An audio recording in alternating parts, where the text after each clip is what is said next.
अस्सलाम वालेकुम friends, welcome to the dash crypto. उम्मीद आप लोग सब खैरियत से होंगे। अगर इस मार्केट की अपडेट्स की तरफ जाने से पहले एक न्यूज़ आपके साथ शेयर करते चलें। मार्केट में एक न्यूज़ सर्कुलेट कर रही है कि Binance failing to get US exchange listing for BNB is yellow flag for crypto analyst. Guys, जैसे कि बीएनबी सब जानते हैं कि बाइनांस का अपना टोकन है, सीधी बाइनांस इसका ओनर है, बाइनांस का भी और बीएनबी टोकन का भी। और बीएनबी जो है बाइनांस का अपना टोकन है, जो कि अब तक सिर्फ ओकेएक्स के ऊपर लिस्ट हुआ है। तो लेकिन इसकी प्राइस में कोई ज़्यादा फर्क नहीं पड़ा। लेकिन गाइज अब जो बाइनेंस है वो बीएनबी को यूएस की मुख्तलिफ एक्सचेंजेस के ऊपर लिस्ट करने की कोशिश में था, लेकिन वहां से उसे येलो फ्लैग दिखाया गया। येलो फ्लैग का मतलब होता है कि फिलहाल उसे डिनाई कर दिया गया है इस चीज के लिए, ठीक है। तो वहां पे कह रहे हैं the BNB token with the market cap around $40 billion has failed to win और listing on major US crypto exchanges except on Binance US. Crypto analysts say it might be due to risk that BNB could be deemed a security by US regulators. तो guys इसके पीछे सिर्फ fund है। ये जो fund जितना भी create हुआ है बाइनेंस का, ये मैं आपको याद दिलाता चलूं कि ये सिर्फ और सिर्फ यूएस में है, यानी कि अमेरिका में ये सारा फंड क्रिएट किया जा रहा है। और ये सारा पैनिक जो है सिर्फ अमेरिका में क्रिएट किया जा रहा है। अब जैसे एशियन और बाकी कंट्रीज में बाइनेंस एक जो ऐप हम यूज करते हैं, उसी तरह जो बाइनेंस यूएसए में यूज हो रही है वो कहलाती है बाइनेंस यूएस। उसका नाम ही बाइनेंस यूएस है, ठीक है। वहां पे ये नॉर्मल जो हम बाइनेंस यूज करते हैं ये इस्तेमाल नहीं होती। तो गाइज वहां पे जो यूएसए के अंदर मुख्तलिफ लोग हैं, या ये समझ लें कि एंटी बाइनेंस लोग हैं। अब एंटी बाइनेंस लोग कौन है? नंबर एक पे तो वो लोग आते हैं जिन्हें क्रिप्टो मार्केट पे मतलब कि ट्रस्ट ही नहीं है, या इस चीज को वो ठीक समझते ही नहीं है, ठीक है। नंबर दो पे वो लोग आ गए जो कि दूसरी एक्सचेंजेस पे अपने एसेट्स रखे हुए हैं, या दूसरी एक्सचेंजेस में उनके इन्वेस्टमेंट्स हैं, या दूसरी एक्सचेंजेस के ओनर कह लें या शेयर होल्डर कह लें, वो लोग इसके एंटी हैं। अब जैसा कि एफटीएक्स का आपको बताते चलें, तो एफटीएक्स जो था जो बाइडन और बाकी जितने भी वहां पे पॉलिटिशियन थे अमेरिकन, उनको ये फंडिंग करता था, ठीक है। अब एफटीएक्स एक्सचेंज जो है उसके उनका ये मानना है कि उनके फेल होने के पीछे या उनके बैंकरप्ट होने के पीछे सीजी बाइनेंस का हाथ है, ठीक है। अब जाहिर सी बात है जब इतना बड़ा ये एक इशू हो जाएगा और उस मुल्क जिस मुल्क को टाइम की वर्ड पावर समझा जाता है, ठीक है, तो उसके जो फंडर थे, अगर उसके साथ इस तरह अगर ये फर्ड था कि सीधी बाइनेंस ने ये किया, तो अब जाहिर सी बात है कि वो इसे इतनी आराम से बैठने नहीं देंगे। तो ये गाइस फिलहाल ये एक छोटी सी न्यूज़ है। इसका मेरे नज़दीक बाइनेंस में बीएनबी के ऊपर काफ़ी बुरा इफेक्ट पड़ सकता है, लेकिन फिलहाल बाइनेंस को ऐसा कोई जो कि खतरा नहीं है, क्योंकि ये एक माइनर से फंड्स क्रिएट हो रहे हैं। मेन रोला था क्या नाम है, प्रूफ ऑफ रिजर्व्स का, तो वो डेली की बेस पे शो करवाए जा रहे हैं, तो उनका फिलहाल ऐसा कोई इशू नहीं है। तो लेकिन फिर भी हम इन सब चीज़ों को इग्नोर नहीं कर सकते, ठीक है। ये सब कुछ हमने अब आप देखें, ये 220 का लो जो है इस मंथ का सबसे लो जो बीएनबी का लो रहा है वो है, ठीक है। तो अभी इसमें जो एक पंप आया था वो सिर्फ और सिर्फ वो न्यू लिस्टिंग जो कॉइन्स थे उनकी वजह से आया कि उनकी बाइंग जो थी वो सिर्फ बीएनबी के जरिए हो रही थी। तो उसमें बीएनबी ने 320 330 तक का भी हाई लगाया, लेकिन जब से वो प्रोजेक्ट बंद हुआ है तब से हम मुसलसल देख रहे हैं कि बीएनबी लो का शिकार है। तो ये एक छोटी सी न्यूज़ थी तो जो आपके साथ शेयर की। अब हम चलते हैं डेली मार्केट अपडेट्स की तरफ। तो गाइस सबसे पहले बात करते हैं बिटकॉइन की। बिटकॉइन का मैं आपके सामने चार्ट ओपन पहले कर देता हूँ, ठीक है। तो गाइस बिटकॉइन का पिछले 12 घंटे में 16,823 का लो रहा और 16,846 का इसने हाई लगाया है, ठीक है।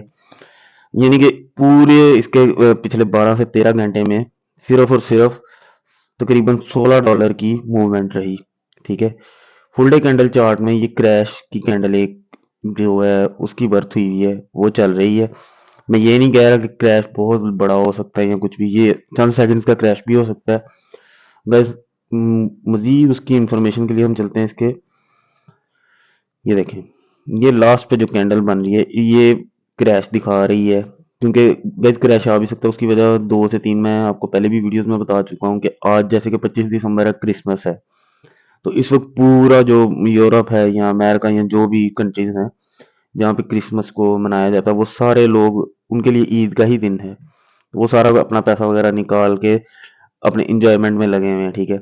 उसके बाद 2022 का एंड है न्यू ईयर के लिए भी लोगों ने मतलब कि वहाँ पे बहुत जो भी इंजॉयमेंट या उनकी एक्टिविटीज हैं उसके लिए भी जाहिर सी बात है वो लोग पैसा निकालते हैं। और द थर्ड वन इज कि टैक्स वहाँ पे कैलकुलेट होता है हर साल के एंड पे। तो टैक्स पे करने के लिए भी लोग इसमें से पैसा विड्रॉ करते हैं, जिसकी वजह से फिलहाल मार्केट हमें स्टक नजर आ रही है। तो गाइस $16 की मूवमेंट ऐसा जितने बड़े पोर्टफोलियो के साथ कोई मूवमेंट नहीं है। ठीक है, तो फिलहाल हम वेट करेंगे कि ये कब मतलब कि हमें नया एरा दिखाती है। तो गाइस अगर हम लोग वेट में हैं कि कब इसका new trend new era start हो, तो उसके लिए हमें 19,500 का लेवल जो है बीटीसी का वो एक बार टच होना जरूरी है।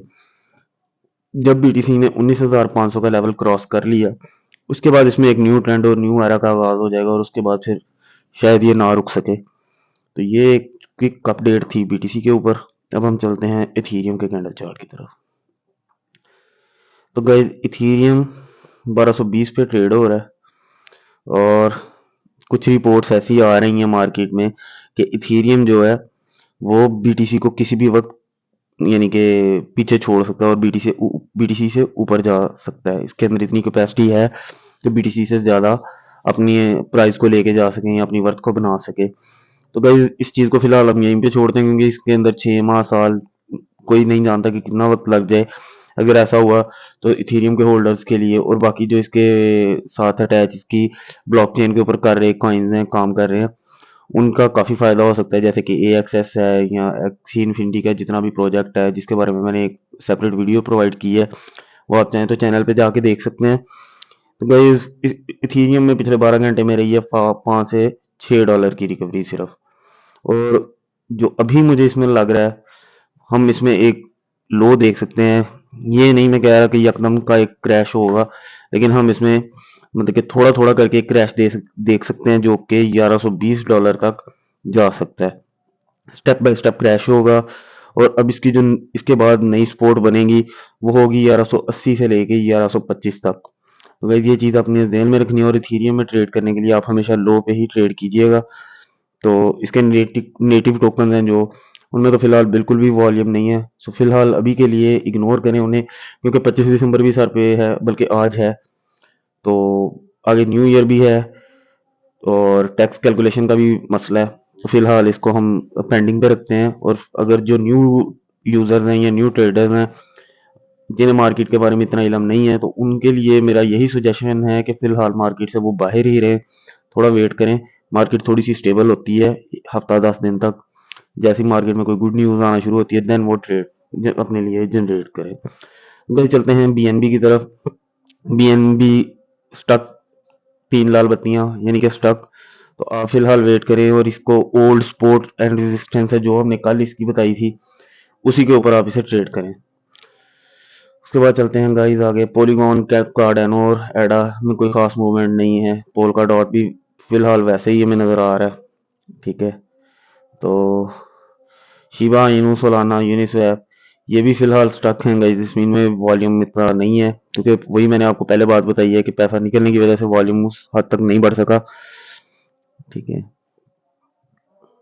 एटम की बात करते हैं तो गाइस एटम ने अपना $9 का लेवल टच किया और जिनके पास कल की बाइंग पड़ी थी उन्होंने इसमें से तकरीबन अच्छा जो प्रॉफिट है वो जनरेट किया है। तो अब आप इसकी दोबारा से बाइंग जो बनती है वो 8.37 पे आप इसे बाय कर सकते हैं। उसके बाद BCH की बात करते हैं तो BCH ने गाइस अपनी $1 की वर्थ जो थी वो लूज की थी और दोबारा से रिकवर किया। अब आप वेट करें इसको 97 तक आने का, 97 पे इसकी बाइंग करें और 104 पे इसमें से आप एग्जिट ले लें। गाइस मेरे बहुत से दोस्त जो थे वो मुझे कह रहे थे कि CHZ के बारे में आप बताएं। तो CHZ गाइस एक मतलब कि फीफा वर्ल्ड कप के वजह से टोकन आया था। तो जैसे कि फीफा वर्ल्ड कप खत्म हो गया तो उसका भी चार्म जो है इस वक्त खत्म है और जैसे बिटकॉइन और इथीरियम जैसे कॉइन वो स्टॉक हैं तो फिर इस CHZ को तो आप भूल ही जाएं कि फिलहाल इसमें कोई मूवमेंट आने वाली है क्योंकि पैनिक पीक पे है। बाइनेंस के फंड हैं, Christmas new year tax paying वगैरह। तो फिलहाल वेट जो है सबसे बेस्ट है।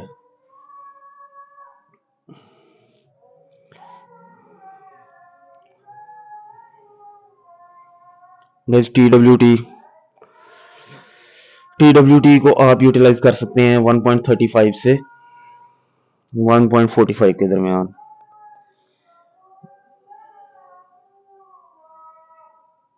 उसके बाद बात करते हैं गाइस, एक बात मैं आपको बताता चलूँ गाइस, जीएमएक्स के हवाले से। जीएमएक्स में एक बहुत बड़ा क्रैश मैं एक्सपेक्ट कर रहा हूँ।